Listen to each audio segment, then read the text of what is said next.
Би нууцыг ингэж ойлгодог юм. Бид бол өөрсдийнхөө ертөнцийг бүтээгчид. Бүтээе гэж хүсэж мөрөөдсөн зүйл чинь амьдралын чин хамтлагийг зааж өгдөг юм. Тийм ч учраас юу хүсэж байгаагаа, юуны тухай бодож байгаагаа, юу мэдэрч байгаагаа мэддэг байх нь чухал. Нэг удаа би алдартай кино продюсер найруулагч танилында очив. Гэрийнхээ булан бүрт хагас нүцгэн альчуур тогсон бүсгүйн зурнуудыг үлгэж, бүсгүйн харсаараа би чамайг харахгүй байна. Би чам руу харахчгүй гэж хэлж байсан юм. Тэгэнгүүт нь би чи хувийнхаа амьдралдаа асуудалтай юу гэж асуулаа.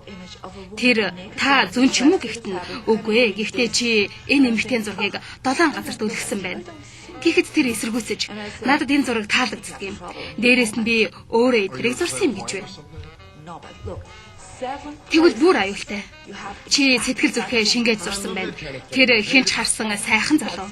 Ажлынхаа ачаар эргэн тойронд нь хөөхөн жүжигчин бүсгүүчүүд олон байдгийн. Гэсэн ч найз бүсгүйгүй байсан юм. Чи яг юу хүсэж байгаа юм бэ? Би 7 хоногт 3 эмэгтэйтэй болцдог болмоор байна гэж байх юм. За тэгвэл өөрийгөө өөр 3 эмэгтэйтэй байгаагаар зурчаад булан бүртээ үлгчих гэх юм. Би тэрнтэй 6 сарын дараа уулзаад хувийн амьдрал чинь яаж байна гэж асуусан. 6 months later, see him in Europe. Тэр сайхан байгаа шүү. Бүгд л надтай болцъё гэдэг болсон. Чи нэг л хүсдэг байсан биз дээ. Би 7 хоногт 3 өөр эмэгтэйтэй болцож байгаа. Хоорондоо өрсөлддөг болсон гэлээ. Ашгүй дээ. Гэхдээ одоо тогтвортой харьцаанд ормоор байна. Би сайхан хайр, дурдлагатай учирч гэр бүлтэй болмоор байна. Тэгвэл энийгээ зурчих гэсэн юм. Ингээд тэр зурган дээр өөрийгөө сайхан дурдлагатай учирч байгаагаар зурсны дараа жилийн дараа гэхэд л хурмаа хийсэн юм. Одоо тэр аз жаргалтай амьдарч байгаа. Тэр өөрийнхөө хүслийг ил болгосон юм. Олон жил дотроо бодож, мөрөөдөж явснаас гаргаж байгаагүй болохоор хүснээр нь болдоггүй байсаар байлаа. Тэрний гэр орон, өөрийнх нь гаднах байдал нь өөрийнх нь хүсэж байснаас өөр байсан болохоор хүсэл нь биелдэг байсан юм. Энийг мэддэг хүн одооноос хэрэглэж заашаарай. So if you know this knowledge, you should start playing with it. Хай сэтгэлийг бий болгохдоо нөгөө хүнээ биш өөрийгөө эхлээд ойлгож сурах ёстой байдгийг. Та өөрөө өөрийгөө хайрлахгүй бол бусд хүмүүс юу гэж таныг хайрлах вэ? Нууц буюу татах хүчний хууль бол өөрөө өөрийгөө байгаагаар нь хайрлахыг танд зааж байгаа юм. Та өөрөөсөө асууж үзээрэй. Бусд хүмүүс тантай харьцаасаа гэсэн байдлаар та өөртөө харьцаж чаддаггүй.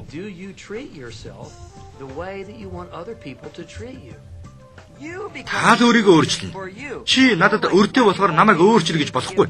Тэгснийхээ оронд өөрийгөө л өөрчил. Өөрийгөө өөрчлөх нь цаг гаргаж амьдралаа аз жаргал салхитал дүүрэг. Тэгээд салхисан аз жаргалаасаа бусадтай хуваалцсан. Би өөрөө олж харж чаддаггүй байсан болохоор миний гоо сайхныг харж чадах хүмүүстэй найзалдаг байсан юм. Баг байхдаа би шидэт эмэгтэй, гайхамшигт эмэгтэй Чарлигийн сахиусан тэнгэрүүдийг үзэж өөрийгөө тэдэнтэй жишиж байсан. Үнэхээр чадaltaй эмэгтэйч байна. Гэхдээ тэд бүгд надаас ондоо царайтай. Лиза, би өөртөө хайртай болон болтлоо. Өөрийгөө тэдэнтэй жишдэг байсан. Миний арьсны өнгө, даруугаар уруул, том ташаа, буржгар үсгээд өөрийнхөө бүх зүйлдээ хайртай болсноор би бусад хүмүүс намайг хайрлах боломж олгосон. Би давтагдчихгүй сайхан юм. Би өөрийгөө 44 жилийн турш судалж байна. Өөрийгөө үнсээд баймаар. Ингээд судлахаар өөртөө хайртай болдог юм. Би биеийн тохион тухай яриаггүй. Өөрийгөө эрүүл сарвалаар дүүргэж хүндэлж явахын тухай ярьж байгаа. Өөртөө хайртай болсноор та бусад хүмүүст хайртай болно. Бид бусад хүмүүсийг гоочилж тэднийг буруутгах их дуртай байдаг. Хамтран ажиллагчид миний хэцүү хүн шүү. Нөхөр уур хүргээд байдаг юм. Хүүхдүүдийг залхуу юмнууд гэд үргэлж бусад хүмүүсийг буруутгадаг. Гэхдээ бусадтай харьцахдаа тэдний дургүй хүрсэн зүйлийг биш, сайхан бүхнийг нь олж харах нь хамгийн чухал. Бид гомдлоод л байх юм бол гомдлоо амьдралаа дуудсаар л байх болно. Хувийн амьдралд чинь үнэхээр бэрхшээл учирсан бол жишээ нь хэрүү салахгүй, ойлголцохгүй, нэг нэгнээ доромжилж байвал чи харилцаагаа өөрчлөх чадвартай. 30 хоногийн турш өдөр бүр цаасан дээр муудалцаж байгаа хүнийхээ нэг сайхан зүйлийг нь бичиж бай. Тэр хүнийгээ хайрладаг бүхнийг сан.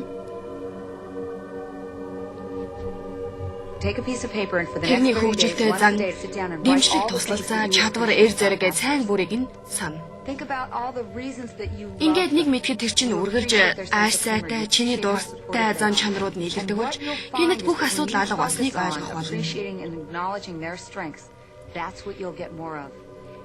Бид яаж ч хичээсэн өөр хүмүүсийг хянаж чадахгүй.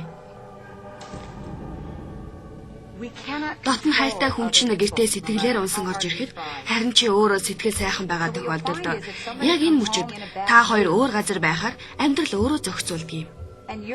Бид татах хүчний хуулийн тусламжтайгаар өөрсдөө аз жаргалаа бүтээдэг.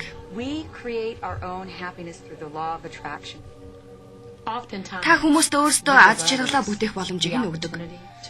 Гэхдээ олон тохиолдолд тэд зааснаар чинь амьдралаа өөрчилж чаддаггүй юм. Яагаад тэрв? Танд баяр хөөр, аз цэнгэлийг авчрах чадах ганц л хүн байдаг. Тэр бол та өөрөө. Таны эцэг хүүхэд хань ижилч бай, таны дотны хүнж байсан тэд аз жаргалыг чинь бий болгож чадахгүй. Аз жаргалыг та өөрөө л бүтээн. Your joy lies within you.